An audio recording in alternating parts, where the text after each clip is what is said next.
practice. So when I first joined the practice, we weren't offering isotretinoin until we were completely sure that we got all of the new MHRA guidance set up for us to be able to offer isotretinoin. And I'm pleased now to tell everybody that we're in a position. We've had our first 3 patients who've started on their isotretinoin to treat their acne.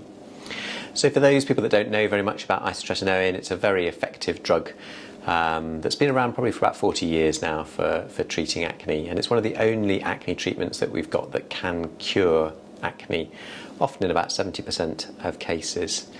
It works by shrinking down the grease glands that produce excessive grease, which can cause acne, and it is a medication that's typically taken for about 4 to 6 months to complete a full course, and after that we can then review to see if any further treatments are needed, such as any treatments to help with any scarring or hyperpigmentation. But we typically wouldn't do any formal scar treatments until 12 months after someone's completed their course of isotretinoin.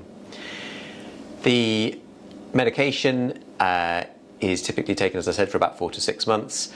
And part of the reason we're offering it as a package is that it requires really close monitoring and supervision whilst you're taking isotretinoin. So for our female patients, they must be on very reliable contraception because they can't get pregnant whilst they're on isotretinoin or for a month after they've completed their course of treatment. And for any patients who read a bit about isotretinoin on the internet, they will know that there have been some high-profile cases where patients have had adverse mental health reactions to isotretinoin. It is extremely rare for that to happen, but that's part of the reason that we monitor everybody very closely whilst they're taking their isotretinoin. So typically we would see someone every month.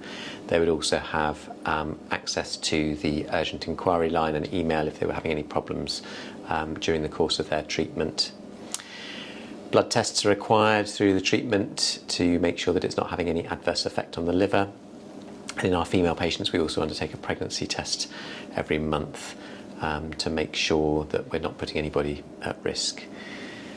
The treatment always comes with a degree of side effects. So there are universal side effects with isotretinoin. So patients will typically get dry skin, dry eyes, dry mouth. Sometimes it can cause problems with drying in the nose, which can cause nosebleeds.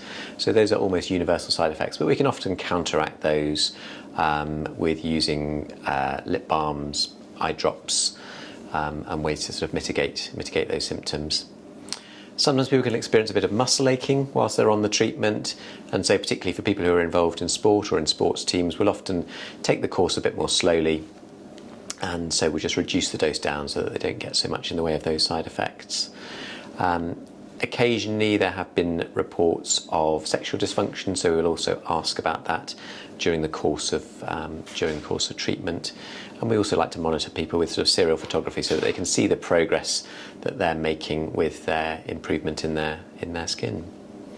So it's great to be able to offer this. It's something that for NHS patients there's a long waiting list for, and certainly for the cohort of patients that we are seeing, it's quite a sensitive time when often they're experiencing these symptoms. So onset of personal relationships and things like that, very concerned about reducing spots, improving their skin health generally.